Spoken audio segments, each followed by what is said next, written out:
বন্ধু, আপনারা অনেকে কমেন্ট করেছেন যে প্রিয়জন আগের মতো আর আমার প্রতি ইন্টারেস্টেড না, প্রিয়জন অ্যাট্রাক্ট হচ্ছে না আমার প্রতি, কি করব। তো বন্ধু, আজকে এমন একটা ভিডিও নিয়ে এসেছি যে ভিডিও দেখলে আপনার আর এই সমস্যা থাকবে না। আমাদের কি হয়, আমাদের গোড়াতে গণ্ডগোল হয়, আমরা অবজার্ভ করতে পারি না কোন ব্যক্তি কেমন ধরনের এবং তার সাথে কি ধরনের বিহেভ করতে হয়। আর এই কারণেই কিন্তু সম্পর্কগুলো পরবর্তী সময়ে নষ্ট হয়ে যায়, নরবরে হয়ে যায়। আজকে আমি এমন কিছু কথা বলবো যেই কথাগুলো শুনলে আপনাদের মাথা ঘুরে যাবে। হয়তোবা শুনেছেন বা অনেকে শোনেননি। যদি শুনেও থাকেন তাহলেও ভিডিওটি মনোযোগ সহকারে দেখুন, আর যদি না শুনে থাকেন তাহলে তো শুনবেনই মনোযোগ সহকারে, এতে আপনাদেরই লাভ। দ্য আর্ট অফ সেডাকশন একটি বই, অথর হলেন Robert green. Robert green the art of seduction এই বইতে 18টি ভিকটিমসের কথা বলেছেন। ভিকটিমস মানে এখানে যাকে আপনি সিডিউস করতে চান, সিডিউস মানে প্রলুব্ধ করতে চান, মানে পটাতে চান আর কি, নিজের কন্ট্রোলে রাখতে চান, যার সাথে একটা যোগসূত্র স্থাপন করতে চান, দ্যাটস কল স্ট্রং কানেকশন। তাদেরকে বলা হয় ভিকটিমস। তিনি বলেছেন আর কি ভিকটিমস। এই যে 18 জন ভিকটিমস, এই 18 জন ভিকটিমস যদি আপনি চিনতে পারেন, বুঝতে পারেন, তাহলে আপনি তাদেরকে সিডিউস করতে পারবেন, প্রলুব্ধ করতে পারবেন। কিভাবে তাদেরকে চিনবেন, কিভাবে তাদেরকে সিডিউস করবেন, যদি আপনি এটা বুঝে যান, আমি আশা করি আপনার সম্পর্ক কখনো খারাপ হবে না। কারণ আপনি তাকে আগে থেকে চিনতে পেরেছেন, আগে থেকে জানতে পেরেছেন সে এই কোয়ালিটির পারসন। তো রবার্ট গ্রিন তার দ্য আর্ট অফ সিডাকশন এই বইতে 18 জন ভিকটিমসের কথা বলেছেন। আমি এই যে 18 জন ভিকটিমস তাদের সম্পর্কে এক্সপ্লেন করব। এবার আপনি যাকে সিডিউস করতে চান, আপনি যাকে সিডিউস করতে চান, জাস্ট আপনি তাকে ইমেজিন করুন, আর 18 জন যে ভিকটিমস আছে তার সাথে তাকে মেলানোর চেষ্টা করুন। দেখুন এই 18টা ভিকটিমের মধ্যে কার সাথে তার মিল আছে। কারণ যদি আপনি এটা না মেলাতে পারেন তাহলে আপনি তাকে চিনতেই পারবেন না, তাকে জানতেই পারবেন না। সিডাকশন কি? সিডাকশন একটা পাজলের মতো, একটা পাজলের দুটো পার্ট, যদি দুটো পার্ট মিলে যায় তাহলে কিন্তু একটা গ্যাপ পূরণ হয়ে যায় এবং পাজলটি কমপ্লিট হয়ে যায়। এবার পাজলের আপনি একটি পার্ট, আরেকটি হলো আপনার সামনের জন। এবার যদি সে আপনার মধ্যে খাপ খেয়ে যায় বা মিলে যায় তাহলে কিন্তু একটা স্ট্রং কানেকশন তৈরি হবে এবং গ্যাপ পূরণ হবে। আর এই দুটো পার্ট পাজলের মতো যদি না মিলে যায় তাহলে কিন্তু সিডাকশন হবে না, সে সিডিউস হবে না, সে ইনফ্লুয়েন্সড হবে না, বা একটা স্ট্রং কানেকশন তৈরি হবে না। আর এই যে পাজল, এই পাজলকে পূরণ করতে গেলে, মানে সিডাকশনের যে পাজল, এটাকে পূরণ করতে গেলে আপনাকে 18 জন ভিকটিমের মধ্যে কি কি সাইকোলজিক্যাল নিডস পূরণ করতে হবে সেটা আপনাকে জানতে হবে। আর এই ভিডিওটি দেখলে আপনি অবশ্যই সেটা বুঝতে পারবেন এবং আপনি আপনার পার্টনারের সাইকোলজিক্যাল নিডসগুলো পূরণ করতে পারবেন। আর এর কারণে কিন্তু একটা সুন্দর যোগসূত্র স্থাপন হবে দুজনের মধ্যে। যারা এসব বুঝতে পারে না, ধরুন আপনি খুব ভদ্র শান্ত স্বভাবের মানুষ, খুবই লয়াল পারসন, কিন্তু আপনি বুঝতে পারছেন না আপনার পার্টনারের সাইকোলজিক্যাল নিডস কি আছে। যদি বুঝতে পারতেন তাহলে কিন্তু আপনার সম্পর্কে সমস্যাগুলো হতো না। আজকের এই ভিডিওটি ভালো করে দেখুন, আপনি অবশ্যই সমস্ত বিষয়টা ক্লিয়ার বুঝতে পারবেন এবং আপনার প্রিয়জনকে আপনি অবশ্যই ইনফ্লুয়েন্স করতে পারবেন, তাকে সিডিউস করতে পারবেন এবং তার সাথে আপনার একটা সুন্দর সম্পর্ক তৈরি হবে, সুন্দর একটা কানেকশন তৈরি হবে। আমি কিন্তু প্রায় ভিডিওতে বলে থাকি যে আগে প্রিয়জনকে ভালো করে অবজার্ভ করো, অবজার্ভ করো, অবজার্ভ করো। কারণ অবজার্ভ না করলে প্রিয়জনকে আপনি বুঝতে পারবেন না, শুধু ভালোবাসলেই হবে না, তার চাহিদাগুলোকে পূরণ করতে হবে। আর অথর রবার্ট গ্রিনের দ্য আর্ট অফ সিডাকশন এই বইটির 18 জন ভিকটিমসের সার সংক্ষেপ আপনাদের সামনে তুলে ধরছি। দেখে নিন, মিলিয়ে নিন, ইমেজিন করুন আপনার প্রিয়জনকে নিয়ে এই 18 জনের মধ্যে কার সাথে তার খাপ খায় বা তার মিল আছে, সেভাবেই তাকে সিডিউস করার চেষ্টা করুন। আমরা তো দেখি যে একটা লো ক্যাটাগরির ছেলে একটা হাই ক্যাটাগরির মেয়েকে রিলেশনে আটকে তার সাথে চুটিয়ে প্রেম করছে, বিয়ে করে নিচ্ছে।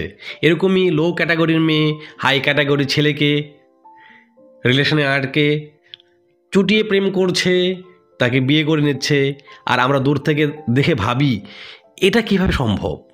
এই ছেলেটা দেখতে কত খারাপ, কত সুন্দরী একটা মেয়েকে, কত ধনী একটা মেয়েকে বিয়ে করে নিল। এই মেয়েটা দেখতে কত খারাপ, এত সুন্দর ছেলেকে, এত ধনী ছেলেকে কিভাবে বিয়ে করতে পারলো? কিভাবে এই ছেলেটি এর সাথে প্রেম করছে? অনেক ছেলে মেয়েরা কিন্তু এটা দেখে, জলে লুচির মতো ফোলে, কিন্তু তারা এটা জানে না যে মানুষকে কিভাবে সিডিউস করতে হয়। সেই যে লো ক্যাটাগরি ছেলেটা, সেই যে লো ক্যাটাগরির মেয়েটা, তারা কিন্তু জানে হাউ টু সিডিউস সামওয়ান।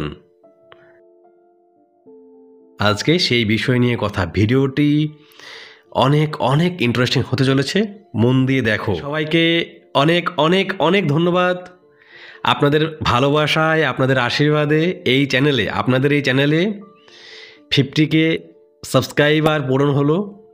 এভাবেই পাশে থাকবেন, আমিও আপনাদের পাশে থাকব। এভাবেই সাপোর্ট করে যাবেন যাতে খুব শীঘ্রই এই চ্যানেলে 100K সাবস্ক্রাইবার পূরণ হয়। নমস্কার বন্ধু, তো আমি আছি আপনাদের সাথে রঘুনাথ ভৌমিক। তাহলে শুরু করা যাক ভিডিওটি। 1 নম্বর ভিকটিম, দ্য লোনলি লিডার। দেখবেন কিছু কিছু মানুষ আছে, অফিসার, মিনিস্টার বা বড় বড় ইউটিউবার বা অ্যাক্টর, মডেল, এরা অনেক হাই সোসাইটিতে বিলং করে। এটা আমরা ভাবি বা সত্যি তাই। তারাও কিন্তু মানুষ, তারা আলাদা কেউ নয়, কিন্তু তারাও মানুষ, তারাও আমাদের মধ্যে চিন্তাভাবনা করে। হ্যাঁ, চিন্তাভাবনার ধরনটা শুধু আলাদা। তারাও মানুষ, কিন্তু সমাজ তাদেরকে আলাদা করে দিয়েছে। তারা হাই ক্যাটাগরির পার্সন। আর এই বিষয়টি তাদের কখনো পছন্দ হয়, আবার কখনো কখনো পছন্দ হয় না। এবার আপনি যদি এরকম ব্যক্তির প্রতি ইন্টারেস্টেড হয়ে যান, তাহলে এই ব্যক্তিকে কিভাবে সিডিউস করবেন? এইসব ব্যক্তির কাছে মানুষজন কিন্তু কিছু না কিছু কাজের জন্য যায়, সাহায্যের জন্য যায়। আর এতে করে কিন্তু এইসব ব্যক্তিরা, মানে লোনলি লিডার, এরা কিন্তু সন্দেহের চোখে থেকে সবাইকে বা রেগেও যায়। সুতরাং যদি আপনি এদেরকে সিডিউস করতে চান, তাহলে এদের সামনে আপনি একদম নর্মাল পারসন থাকুন। এদের সামনে কখনো বাড়িয়ে কথা বলবেন না, বা তাদেরকে বিনা কারণে সুপিরিয়র ফিল করাবেন না যে আপনি অনেক বড়, আপনি অনেক বড় মাপের মানুষ, আপনার সাথে মেশাই যায় না, কথাই বলা যায় না, এরকম করতে যাবেন না। নাটক কম এদের সামনে। যতটুকু কথা বলবেন এনাদের সাথে, ততটুকু যেন একদম স্বাভাবিক কথা হয়, নর্মাল কথা, বিন্দাস কথা বলবেন। যতটুকু কথা বলবেন ততটুকু যেন জেনুইন কথা হয়। ওই বাড়িয়ে চারিয়ে কথা তাদের সামনে বলবেন না, তাহলে কিন্তু কথাই বলবে না, তাহলে কিন্তু আপনিও অন্যান্য ব্যক্তিদের মতো হয়ে যাবেন। যখন আপনি এনাদের সাথে নর্মালি কথা বলবেন, জেনুইন কথা বলবেন, তখন কিন্তু এরা আপনাকে অন্যান্য ব্যক্তিবর্গের থেকে আলাদা চোখে দেখবে, ইউনিক মনে করবে, এবং আপনাদের সাথে বা আপনার সাথে মিশতে শুরু করবে, মনের কথা খুলে বলা শুরু করবে।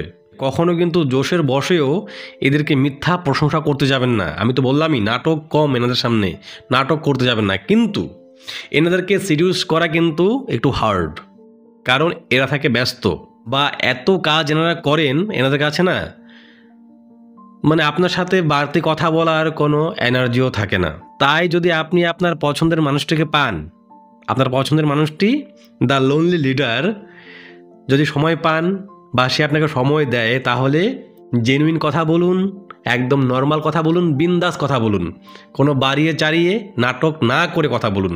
তাহলে দেখবেন সে আপনার সাথে কথা বলা শুরু করেছে। 2 নম্বর, দ্য আইডল ওয়ার্শিপার। কিছু মানুষ আছে দেখবেন কাউকে না কাউকে অন্ধের মতো ফলো করে যায়, অন্ধের মতো বিশ্বাস করে যায়। যেরকম কোনো সেলিব্রিটি হতে পারে, বা কোনো রিলিজিয়াস পার্সন হতে পারে, পলিটিক্যাল পার্সন হতে পারে, কোনো অ্যাক্টর হতে পারে, যাই হোক, এদের সম্পর্কে দেখবেন এরা কখনো বাজে মন্তব্য শুনতে পছন্দ করবে না। এদের জন্য এরা লড়তেও ভয় পায় না, মানে লড়তেও ভয় পায় না, মরতেও ভয় পায় না। এদেরকে বলা হয় কি, দ্য আইডল ওয়ার্শিপার।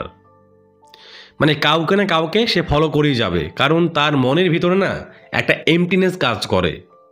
এবার সে যখন এমটিনেস ফিল করে, তখন কাউকে ফলো করে সে এমটিনেসটাকে না পূরণ করে নেয়। আর ফলো এমনভাবেই করবে অন্ধের মতো, মানে ওয়ার্শিপারের মতো ফলো করবে, মানে পূজা করবে, মনের ভিতর থেকে তাকে ফলো করতে শুরু করবে। এইসব ব্যক্তিকে চিনবেন কিভাবে? দেখবেন কোনো একটা বিষয় সম্পর্কে সে স্ট্রং অপিনিয়ন দিচ্ছে এবং সেটাই ঠিক, সে সম্পর্কে সে কোনো বাজে মন্তব্য শুনতে পছন্দ করবে না। যদি বাজে মন্তব্য করেন তাহলে কিন্তু তার সাথে আপনার কোনো কানেকশনই তৈরি হবে না। এরকম পার্সনকে যদি সিরিয়াস করতে চান তাহলে আপনাকে কিছু স্টেপ ফলো করতে হবে। এবার আপনি যদি আইডল ওয়ার্শিপারের প্রতি ইন্টারেস্টেড হয়ে যান, তাহলে আপনি কি করবেন, সেই ব্যক্তি যাকে অন্ধের মতো পুজো করছে বা ফলো করছে, আপনিও তাকে অন্ধের মতো পুজো বা ফলো করা শুরু করুন। যখন আপনি তার সাথে কথা বলবেন এবং আপনি যাকে ফলো করছেন সেও যাকে ফলো করছে, যখন একে অপরে তার সম্বন্ধে কথা বলবেন, ভালো ভালো কথা বলবেন, দেখবেন ধীরে ধীরে না আপনি তার সাথে একটা স্ট্রং কানেকশন তৈরি করতে পারবেন। এবং পরবর্তী সময়ে তাকে রিয়ালাইজ করাবেন যে সে যাকে ফলো করছে, মানে আপনারা যাকে ফলো করছেন, সে এতটাও গ্রেট পারসন না, এতটা মহান ব্যক্তি না, সেও মানুষই, সে আলাদা কেউ নয়। এবার আপনি যদি তাকে এটা ফিল করাতে পারেন বা রিয়ালাইজ করাতে পারেন যে সেই ব্যক্তি এতটাও পারফেক্ট নয় যতটা সে পারফেক্ট মনে করে, তাহলে কিন্তু সে আপনার প্রতি অ্যাট্রাক্ট হয়ে যাবে বা আপনাকে পারফেক্ট মনে করতে শুরু করবে এবং আপনার ওয়ার্শিপার হয়ে যাবে, আপনাকে পুজো করতে শুরু করবে, আপনাকে ফলো করতে শুরু করবে। আর এরকম যখন হয়ে যায় তার মানে আপনার সমস্যা সমাধান। তবে একটা বিষয় মাথায় রাখবেন, এই সমস্ত ব্যক্তিদেরকে কখনো আপনার সান্নিধ্যে থাকাকালীন তাকে একা রাখবেন না, তাকে সবসময় কাজে ব্যস্ত রাখুন, তাকে এমটি ফিল করতে দেবেন না, কারণ এরা না ডিপ চিন্তা করে। যদি সে আবার ডিপ চিন্তায় মগ্ন হয়ে যায় তাহলে কিন্তু সম্পর্ক খারাপ হতে শুরু করবে। তাই যখনই আপনার সাথে সে থাকবে, কোনো না কোনো ফিজিক্যাল কাজে তাকে ব্যস্ত রাখুন যাতে চিন্তা করতে না পারে। কোনো বই পড়তে দিন, লিখতে দিন, তাকে ঘুরতে নিয়ে যান, বোটিং করুন, সাইকেল চালান, গল্প করুন, তাকে কিন্তু এমটিনেস ফিল করতে দেবেন না। 3 নম্বর, দ্য ক্রাশড স্টার। এমন হয় না, কোনো একজন ব্যক্তি একসময় খুব পপুলার ছিল, খুব ফেমাস ছিল, হঠাৎ করে তার কোনো দুর্ঘটনায় কোনো সমস্যা হয়ে গেল, সে শয্যাশায়ী হয়ে গেল, কিছুদিন হাসপাতালে ছিল, তারপর শয্যাশায়ী হয়ে গেল, সে এখন আর নড়াচড়া করতে পারছেন না, সে হুইল চেয়ারে বসে ঘোরাফেরা করছে, বা সে কয়েকদিন পরে ঠিক হয়ে গেল, কিন্তু তার যে পপুলারিটি সেটা কমে গেছে। যদি এরকম মানুষের প্রতি আপনি ইন্টারেস্টেড থাকেন তাহলে এদেরকে আপনি চিনবেন কিভাবে? এই ব্যক্তি এখন কিন্তু আগের মতো অ্যাটেনশন পায় না, কারণ তার পপুলারিটি কমে গেছে। এবার যখন এই ব্যক্তি কোনো পার্টির বা কোনো আসরের কোনো জায়গার লাইমলাইট হয়ে যাবে, তাকে গুরুত্ব দেওয়া হবে, তাকে অ্যাটেনশন দেওয়া হবে, সে কিন্তু সেই খুশি হয়ে যাবে, সে খুব খুশি হয়ে যাবে। আর যদি এদের পেটে একটু অ্যালকোহল পড়ে যায় তাহলে কিন্তু নিজেকে এমনভাবে উপস্থাপন করবে, মানে নিজেকে এতভাবেই বহিঃপ্রকাশ করবে, নিজের প্রশংসা এতভাবেই করবে যে আপনি সহজেই ধরতে পারবেন যে এই ব্যক্তি হলো দ্য ক্রাশড স্টার। এইরকম ব্যক্তিকে আপনি কিভাবে সিডিউস করবেন, মানে প্রলুব্ধ করবেন? এরকম ব্যক্তিকে সবসময় সেন্টার অফ অ্যাট্রাকশন করে রাখতে হয়। সবসময় দেখাবেন যে কোনো জায়গার, কোনো আসরের, কোনো পার্টির মধ্যে সে যখন থাকবে সেই একমাত্র সেন্টার অফ অ্যাট্রাকশন, সেই একমাত্র টপ, আর বাদ বাকি সবাই বোরিং। সেই সবচেয়ে অ্যাটেনশন পাওয়ার যোগ্য, সেই গুরুত্বপূর্ণ পার্সন, আর বাদ বাকি সবাই বোরিং। যদি এটা তাকে ফিল করাতে পারেন আপনি, তাহলে কিন্তু তাহার যে নিডস সে কবে থেকে পপুলারিটি পায় না, অ্যাটেনশন পায় না, সে কিন্তু আপনার কাছ থেকে পেয়ে গেল। এবার যখন সে এটা আপনার কাছ থেকে পেয়ে যাবে, সে কিন্তু আপনার প্রতি আকৃষ্ট হতে শুরু করবে। আর যখন আপনি এই ব্যক্তিকে কথা বলার সুযোগ করে দিবেন, তার কথা আপনি শুনবেন, তার কথাকে গুরুত্ব দিবেন, দেখবেন এই ব্যক্তি নিজের সম্পর্কে এত উগলে দেবে আপনার সামনে, বমি করার মতো। হ্যাঁ, আপনি তার কথা শুনে আপনি কিন্তু তাকে চিনতে পারবেন, জানতে পারবেন, এবং দেখবেন সেই ব্যক্তি আপনার প্রতি এত আকৃষ্ট হয়ে যাবে, সে আপনার পেছনে পড়ে যাবে। কিন্তু কিন্তু এখানে একটা কিন্তু আছে, সেটা হলো গিয়ে দেখা গেল আপনিও এই ধরনের ব্যক্তি, আপনিও নিজের প্রশংসা করতে খুব পছন্দ করেন। এবার আপনি যার প্রতি আকৃষ্ট, মানে যাকে সিরিয়াস করতে চান, সেও নিজের প্রশংসা করতে খুব পছন্দ করে, তাহলে কিন্তু এখানে হিতে বিপরীত হবে, আপনাদের সম্পর্ক খারাপ হয়ে যাবে। কারণ আপনিও ছাড়বেন না, সেও ছাড়বে না, সে নিজের প্রশংসা করবে, আপনিও নিজের প্রশংসা করবেন, এতে সম্পর্ক হবার নয়। মানে দুজনের মধ্যে একটা কম্পিটিশন তৈরি হয়ে যাবে এবং কেউ হারতে চাইবেন না। তাহলে কি আর সম্পর্ক তৈরি হবে, স্ট্রং কানেকশন হবে? হবে না। তাই সাবধান।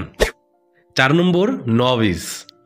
আমি ভিডিও শুরুর দিকে বললাম না যে একটা লো ক্যাটাগরির ছেলে একটা হাই ক্যাটাগরির মেয়েকে বিয়ে করে নিল বা চুটিয়ে প্রেম করছে, বললাম না? এই যে কিছু মেয়ে বা কিছু ছেলে এই নভিস ক্যাটাগরির, হ্যাঁ, তারা এরকম থাকে, তারা খুব শান্ত শিষ্ট, ভদ্র, নম্র, মানে সব দিক দিয়ে পরিপূর্ণ।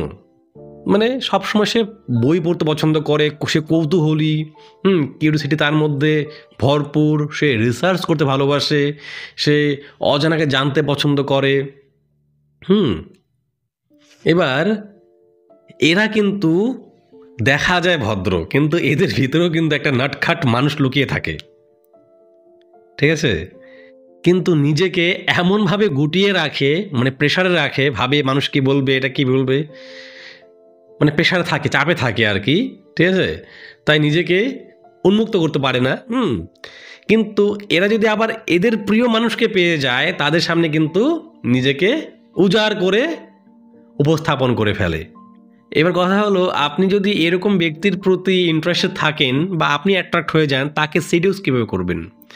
বেশি কিছু করতে হবে না, জাস্ট এইসব ব্যক্তিরা যে প্রেশারে থাকে, চাপে থাকে, মানে ওই পড়াশোনা, রিসার্চ করা, তারপরে অজানাকে জানার জন্য কৌতূহলী থাকে, তার মধ্যেও কিন্তু এরা ভিতর থেকে শয়তানি করতে চায়, বা এদের ভিতরে একটা নটখাট মানুষ লুকিয়ে থাকে।